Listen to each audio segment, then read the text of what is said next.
Assalamualaikum warahmatullahi wabarakatuh. Izin memperkenalkan diri, nama saya Iki Prayandana dengan NIM 2433838. Dalam mata kuliah metalurgi fisik kali ini, saya akan mencoba menjelaskan dan juga memberi pemahaman sedikit terkait diagram fasa Fe3C menurut keyakinan saya. Mari kita mulai terlebih dahulu dengan membahas apa-apa saja yang terdapat di dalam diagram Fe3C. Kita bahas dulu apa sih sebenarnya diagram fasa Fe3C itu.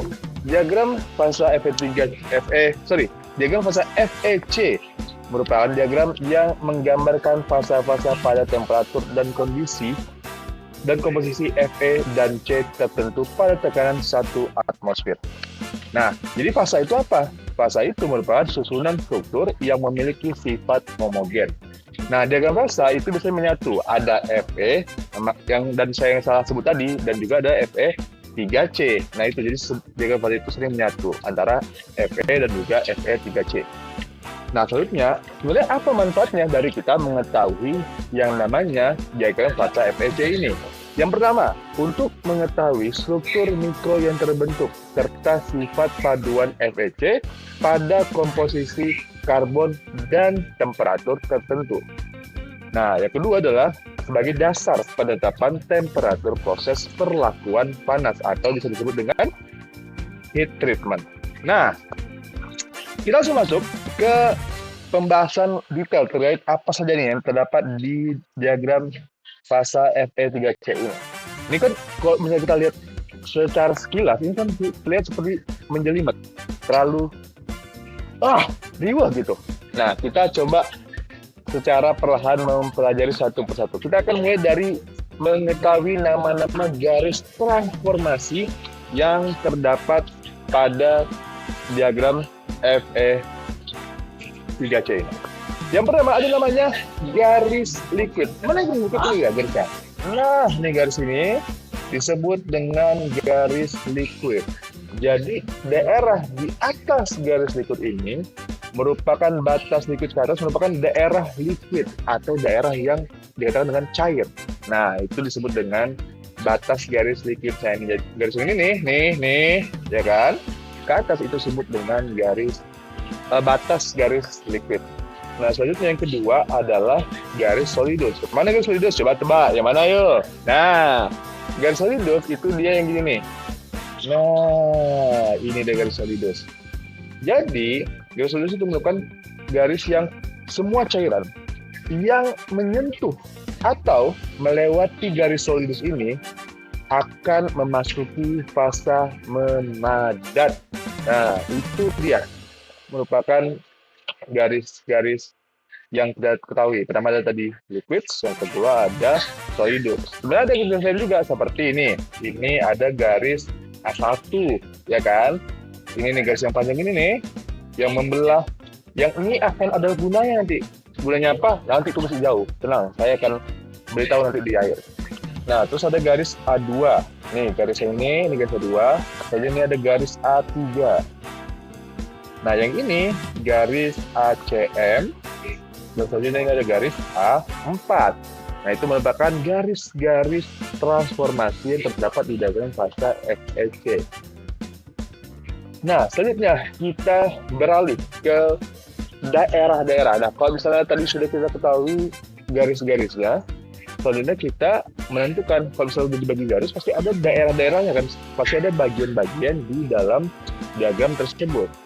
Nah, yang pertama, kita akan mengetahui yaitu daerah sama seperti nama garisnya yang tadi saya jelaskan juga. Ini daerah yang besar ini namanya daerah diagram merupakan daerah liquid. Nah, ini satu ini merupakan daerah liquid, disebut liquid. Paham dong? Masa itu ya paham? Nah, selanjutnya yang kedua, nih daerah yang kedua ini disebut juga dengan daerah delta Ferrit. Nah, yang berlambang seperti ini, daerah yang kecil ini dia hanya kecil, tapi tetap kita sebut dengan daerah delta Ferrit, atau orang juga sebut kadang-kadang delta iron. Nah, itu kurang lebih sama antara delta Ferrit dan delta iron. Selanjutnya yang ketiga ini nih. Nah, ini mulai agak besar nih. Ini daerah yang cukup besar ini disebut dengan daerah gamma atau juga orang sebut juga austenit. Betul? Nah, itu disebut dengan gamma atau austenit. Selanjutnya, yang keempat di sini, walaupun kecil dia, nih, ini disebut dengan daerah alpha ferit. Ya, alpha ferit. Nah, yang terakhir ada dong. Yang terakhir ini dia, di sini. Ini disebut dengan daerah cementit atau yang sering muncul sebagai judul juga itu merupakan daerah Fe3C. Itu dia merupakan pembagian atau pengenalan terhadap daerah-daerah yang terdapat di diagram fase FEC yang saya baru sampaikan tadi. Nah, selanjutnya kita akan beralih ke nama daerah yang lain. Nah, tadi kan saya ngasih tahu nama-nama daerahnya, ada si liquid, ada yang delta ferit, ada yang austenit, ada yang alpha ferit, ada yang cementit. Nah, tapi yang perlu diketahui juga ada daerah-daerah yang belum diketahui namanya. Nih, di sini contohnya. Nih juga ada, di sini juga ada, di sini juga ada. Nih. Jadi, bagaimana cara menentukan nama dari daerah-daerah tersebut? Nih di sini contoh. Jadi kita menggunakan asas menarik garis daerah tersebut ke kiri dan juga menarik garis ke kanan. Nah, bagaimana caranya? Contoh ini daerah yang sebelah sini nih. Ini kan belum ada namanya nih tadi. Ini udah saya tulis nih. Ini saya buat sendiri. Karena udah ada namanya. Sebelumnya ini belum ada namanya nih. Bagaimana menentukannya? Menentukan dengan cara menarik garis ke kiri dari daerah ini. Kalau saya tarik garis ke kiri, ini menyentuh daerah yang tadi kita sebutkan itu merupakan daerah delta ferit. Sedangkan kalau ditarik ke daerah garis ke kanan, itu menyentuh daerah yang namanya daerah liquid tadi. Sehingga daerah ini disebut dengan daerah delta ferit ditambah liquid. Nah, itu dia merupakan menentukan bagaimana memberi nama daerah-daerah yang tidak diketahui nama sebelumnya. Nah, selanjutnya ini contoh lagi nih, 2 deh, saya kasih 2. Contoh, kayak gini, kan kosong nih, ya kan, belum ada namanya. Ini liquid, ini gamma, oke. Tapi bagaimana caranya? Ditarik garis ke kiri, kalau ke kiri ditarik, nah, menyentuh daerah gamma atau austenit, sedangkan ditarik ke kanan, menyentuh daerah liquid. Nah, itu dia cara untuk menentukan daerah yang tidak memiliki nama. Itu berlaku juga di daerah yang lain seperti di sini, di mana lagi? Di sini, banyak. Jadi tinggal ditarik garis ke kiri dan ditarik garis ke kanan. Selanjutnya, ketika sudah mengetahui nama daerah, nama garis-garisnya, selanjutnya kita menggambarkan atau menjelaskan terkait reaksi-reaksi yang terjadi. Jadi, ketika tadi sudah ada garis dan daerah, terdapat reaksi yang terjadi di diagram fase FEC ini. Yang pertama itu ada reaksi yang disebut dengan perlit.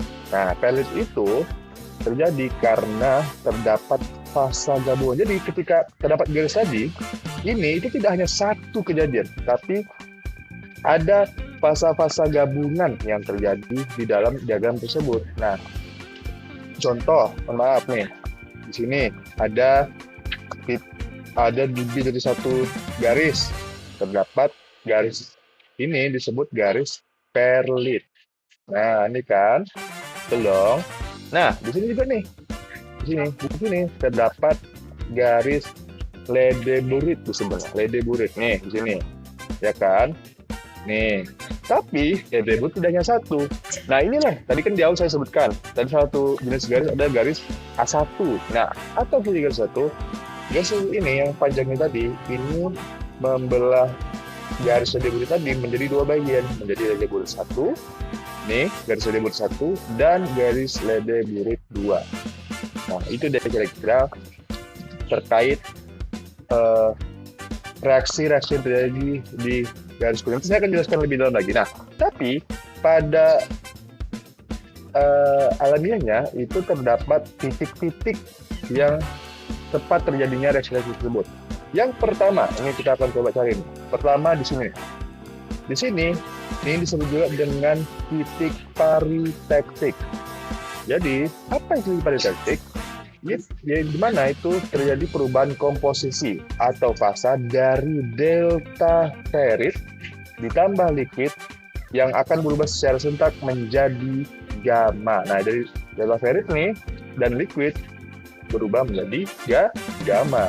Nah, itu disebut dengan titik reaksi yang terjadi di paritektik. Nah, selanjutnya itu garis eutektik. Nah, di mana itu eutektik terjadi di sini? Nih eutektik. Eutektik terjadi di bagian sini. Nah, apa itu garis eutektik? Eutektik adalah perubahan liquid menjadi perubahan liquid menjadi gamma plus Fe3C. Nah, itu titik reaksi eutektik. Sedangkan yang terakhir nih ada titik reaksi yaitu eutektoid. Nah, itu merupakan perubahan dari gamma menjadi alpha plus Fe3C. Nah, itu dia merupakan reaksi-reaksi dan merupakan titik-titik reaksi tersebut terjadi di daerah fasa FEC tersebut. Nah, selanjutnya kita mengkaji lagi daerah dalam lebih detail lagi. Jadi tadi kan baru secara besarnya, tapi ketika garis ini ditarik, garis ini ditarik, ini akan membentuk bagian-bagian yang lebih detail lagi. Contoh, nih, di sini nih, kita bahas yang ini pertama. Ini, tadi, kita masih menggunakan asas lama. Kita menamai daerah ini, itu harus lebih detail lagi. Karena sudah ada garis, tadi apa? Di sini, lede burit.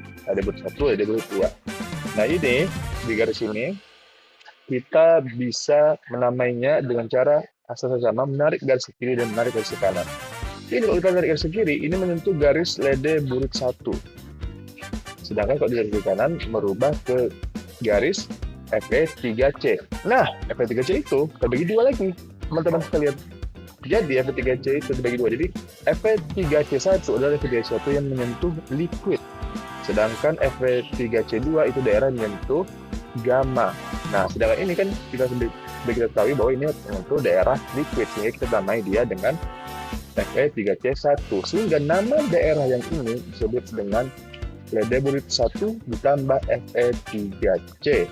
Nah, selanjutnya garis bagian yang kedua. Bagian kedua di sini, ini bisa kita tarik ke sini, dia membentuk atau menyentuh bagian gamma ditambah tetap di daerah lede burit 1 ditambah Fe3C2 karena dia sudah menyentuh gamma, makanya Fe3C2. Begitu juga dengan garis yang di bagian di sini, bagian yang di sini, bagian di sini, dan seterusnya. Kita menggunakan sama.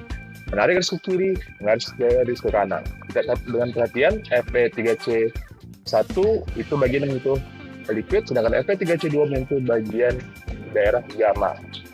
Nah, itu dia. Jadi setelah kita mengetahui tadi dari garis daerah yang sudah ditentukan, ada daerah yang belum diketahui namanya, kita bisa menentukan jenis-jenis fasa yang terjadi di diagram fasa FEC tersebut.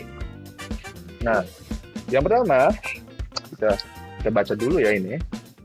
Yang pertama ada liquid. Ini tadi pertama, jenis fasa yang pertama ada liquid. Seperti tadi, yang sudah jelas bagian cair atau liquid. Ini terdapat di sini. Yang kedua adalah jenis fasanya adalah larutan padat. Apa itu larutan padat? Yaitu adalah larutan alpha ferit. Ada alpha ferit itu dia solid solution of carbon dalam besi A. Strukturnya itu BCC, daya larut maksimal karbon pada besi 0,02% pada suhu 723%. Dalam keadaan setimbang ditemukan pada temperatur ruang, yaitu alpha ferit bersifat lunak, ulet, dan magnetik. Nah, itu di alpha ferit. Sedangkan gamma atau austenit, nah tadi, ini dia. Nah, ini dia itu bersifatnya ulet dan non-magnetik. Nah, itu dia kira-kira. Strukturnya FCC. Tuh. Dan terakhir, itu ada juga disebut juga dengan delta ferit. Ini dia. Nah, delta ferit ini, dia itu hanya stabil pada temperatur yang tinggi. Jadi sifatnya delta ferit satunya adalah hanya stabil dalam temperatur yang tinggi. Nah, jenis fasa yang lain ada yang namanya senyawa. Yang itu mana? Yaitu ini dia, yang Fe3C ini, cemented atau kita bisa bilang. Jadi, salah satu karakteristik yang adalah dia struktur kristal ortorhombik dan juga bersifat sangat keras dan rapuh. Nah, itu dari ketika sudah mencapai fase ini, biasanya bersifat sangat keras dan rapuh. Nah, selanjutnya tadi ada fase gabungan. Yang pertama ada perlit, yaitu ketika ada alpha ferrit ditambah Fe3C atau cemented. Selanjutnya dari deburit 1 ini tadi, nah itu dia merupakan Fe3C ditambah austenit, sedangkan deburit 2 merupakan Fe3C ditambah perlit. Nah, dari fase-fase tersebut terdapat titik transformasi isotermal. Yang pertama ada aliphatic, tadi di atas sudah dijelaskan. Jadi pada temperatur 1493 derajat Celcius dengan karbon sebesar 0,16%, reaksi yang terjadi adalah liquid ditambah ferrit sama dengan menjadi austenit. Sedangkan titik eutectic di sini itu terjadi pada temperatur 1147 derajat Celcius dengan karbon sebesar 4,3%. Nah, ini kan dalam bentuk Fahrenheit ya, cuman kalau dalam Celsius ini angkanya. Sedangkan eutectoid itu pada temperatur 223 derajat Celcius. Nah, ini dia dengan karbon sebesar 0,8%. Reaksinya adalah austenit berubah menjadi ferrit ditambah Fe3C, atau itu reaksi itu bisa dipilih dengan reaksi Ferlit gitu. Nah, kita kan udah bahas mengenai karakteristik terus bagian-bagian struktur dari diagram fase. Kita akan membahas ke lebih dalam lagi terkait mikrostruktur dari diagram fase FEC tersebut. Yang pertama itu ada namanya eubectoid steel atau ferritic steel tersebut. Merupakan struktur kristalnya itu adalah BCC. Jadi kristal campuran antara ferrit dan cemented tadi disebut dengan ferrit. Jadi pada baja yang mengandung 0,77% karbon. Nah, ini kira-kira gambarnya. Mohon maaf ini gambarnya. Mohon maaf kayak Van Gogh memang, cuman tapi sedikit banyaknya bisa dimengerti lah tentang mikrostruktur dari reaksi-reaksi terjadi. Selanjutnya adalah hypotoctoid steel, itu mengandung karbon sebesar 0,002 sampai 0,76% karbon. Jadi pada pendinginan memasuki dua daerah fase, yaitu nih dari alfa ke gamma di bawah suhu 720 derajat Celcius. Itu austenit bisa dari perlite. Struktur akhirnya adalah campuran dari proektectoid, ferrit, dan perlite. Tuh, yang terakhir adalah, nah ini gambar dulu nih. Nah, lagi-lagi jujur gambarnya kayak Van Gogh memang, cuman semoga bisa dipahami. Mohon maaf aja nih, saya kan buat sendiri soalnya. Nah, itu yang terakhir adalah hyperelectroid steel, mengandung karbon sebesar 0,76 sampai 2,114% karbon. Luar biasa. Pada peningkatan ini memasuki dua daerah fase, yaitu gamma ditambah Fe3C di bawah suhu 727 derajat Celcius. Memasuki fase proeutectoid, cemented mulai terbentuk sepanjang batas bukit gamma. Nah, itu dia. Struktur akhirnya adalah campuran dari proeutectoid, cemented, dan perlite. Nah, itu dia kira-kira penjelasan terkait diagram fase FEC dari saya sendiri, dan juga tadi sedikit kita bahas tentang mikrostrukturnya ketika terjadi beberapa fase-fase atau reaksi-reaksi yang terdapat pada diagram fase FEC. Jadi itu dia penjelasan saya. Mohon maaf nih kalau jika ada kesalahan dalam penyampaian, ada misunderstanding atau ada yang kelewat mungkin. Nah, silakan tambahkan di kolom komentar di bawah ini. Nah, silakan ditambahkan. Saya mohon maaf jika ada kesalahan dan kekurangan dalam penyampaian. Saya Kipra Dana undur diri. Wassalamualaikum warahmatullahi wabarakatuh.